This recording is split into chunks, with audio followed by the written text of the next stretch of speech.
ഇന്ന് നമ്മുടെ വർക്ക് വന്നിട്ട് കമ്പനിയുടെ പുറത്തായിരുന്നു. കമ്പനിയുടെ ഉള്ളിൽ നമുക്ക് വലിയ വർക്കൊന്നും ഉണ്ടായിരുന്നില്ല. നമ്മളിപ്പോൾ കൊറിയർ എടുക്കാനാണ് പോയിക്കൊണ്ടിരിക്കുന്നത്. നമുക്ക് 2 സ്ഥലത്തു നിന്ന് കൊറിയേഴ്സ് കളക്ട് ചെയ്യാനുണ്ടായിരുന്നു. ഒന്ന് നോവയിൽ നിന്നും ഒന്ന് പ്രൊഫഷണൽ പാഴ്സൽ സർവീസിൽ നിന്നും. അങ്ങനെ നോവയിലെത്തി പേയ്മെൻ്റ് ഒക്കെ ചെയ്ത് ദിവനെ എടുക്കാനായിട്ടാണ് നമ്മൾ ഇത്രയും ദൂരം വണ്ടിയും കൊണ്ട് വന്നത്. അടുത്ത നമുക്കിനി പ്രൊഫഷണലിൽ പോകണം. അവിടെ നിന്ന് ഈ ഒരു കുരുട്ടിനെ കിട്ടിയിട്ടുണ്ട്. ഇവനെയും കൊണ്ട് നേരെ വന്നപ്പോൾ ഇവിടെ നല്ല ബ്ലോക്കായി കിടക്കുക. റോഡ് ഫുള്ള് ബ്ലോക്കാട്ടോ. എന്തായാലും ഇതിനിടയിൽ കൂടിയൊക്കെ പൊത്തു ചാടി ഞാൻ എങ്ങനെയെങ്കിലും റോഡിൻ്റെ അപ്പുറം സൈഡിലെത്തി. പുറത്തിറങ്ങിയ വിശപ്പടിക്കുക എന്ന് പറയുന്ന പതിവുള്ള ഒരു കാര്യമാണ്. അങ്ങനെ നമ്മൾ ഫുഡ് കഴിക്കാനായിട്ട് കയറി. ബിരിയാണി ആട്ടോ നമ്മൾ 2 പേരും പറഞ്ഞിട്ടുണ്ടായിരുന്നേ. പൈസ കൊടുത്ത് ടേസ്റ്റ് ഇല്ലാത്ത ഫുഡ് കഴിക്കുന്നതിൽ പരം ദുരന്തം വേറൊന്നുമില്ലെന്ന് വിശ്വസിക്കുന്ന ഒരാളാണ് ഞാൻ. ഇവിടെയും എനിക്ക് അത് തന്നെ പറ്റി. അതിനുശേഷം നമ്മൾ കുറച്ച് മെറ്റീരിയൽസൊക്കെ എടുക്കാൻ കയറിയിട്ടുണ്ടായിരുന്നു. നമ്മൾ ഉദ്ദേശിച്ച് ചെന്ന സാധനം നമുക്ക് അവിടെ കിട്ടിയിട്ടുണ്ടായിരുന്നില്ല. അതുകൊണ്ട് തന്നെ നമ്മൾ അവിടെ നിന്ന് നെക്സ്റ്റ് ഷോപ്പിലേക്ക് പോയി. അവിടെ ചെന്നപ്പോൾ ആ ലിഫ്റ്റിൽ നമ്മുടെ ഡീക്ക് ചിരിച്ചുകൊണ്ട് നിൽപ്പുണ്ട്. നമുക്ക് ഈ ഷോപ്പിൽ നിന്ന് സാധനം കിട്ടിയിട്ടില്ല. അതുകൊണ്ട് നമ്മൾ ഡീക്യുനോട് ടാറ്റ പറഞ്ഞ് അവിടെ നിന്നും ഇറങ്ങി. ദുൽഖർ സൽമാൻ ഇപ്പോൾ തുറന്നു വരും ഗൈസ്.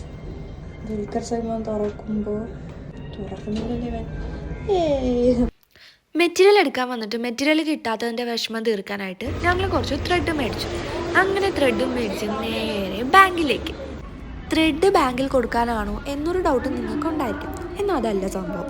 ബാങ്കിങ് ടൈം കഴിയാറായതുകൊണ്ട് തന്നെ നമ്മൾ ഡയറക്റ്റ് ബാങ്കിലേക്ക് വന്നതാണ്. നമ്മൾ ബൊട്ടേക്കിൻ്റെ ഒരു ആവശ്യമായിട്ടാണ് നമ്മൾ ബാങ്കിൽ വന്നത്.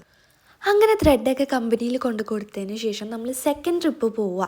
ഞാനും കട്ടിങ് മാഷിയും കൂടി മെഷർമെൻറ്റ്സ് എടുക്കാൻ പോവാം കേട്ടോ. എന്ന് നമുക്ക് സ്റ്റുഡൻസിൻ്റെ യൂണിഫോം മെഷർമെൻറ്റ്സ് എടുക്കേണ്ട ദിവസമാണ്. ഗൈസ്, നമ്മളങ്ങനെ അളവെടുക്കാൻ ശിവഗിരി നഴ്സിംഗ് കോളേജിൽ എത്തിക്കഴിഞ്ഞു. അങ്ങനെ മെഷർമെൻ്റ് ഒക്കെ എടുത്ത് തിരിച്ച് വരുന്ന വഴിക്ക് നമ്മൾ ടീ ടൈമിലേക്കുള്ള സ്നാക്സും പാലും ഒക്കെ മേടിക്കുവാണ്. ഫുഡ് മുഖ്യം പെകിലേ എന്നാണല്ലോ. ചായയൊക്കെ കുടിച്ച് പഴംപൊരിയൊക്കെ അകത്താക്കി കഴിയുമ്പോഴാണ് നമ്മുടെ മാഷ് ഇവിടെ എന്തോ വലിയ പണിയിലാണെന്ന് ഞാൻ കണ്ടത്. വേറെ ഒന്നും നോക്കിയില്ല, നേരെ ഫോണും എടുത്ത് മാഷിൻ്റെ അടുത്തേക്ക്.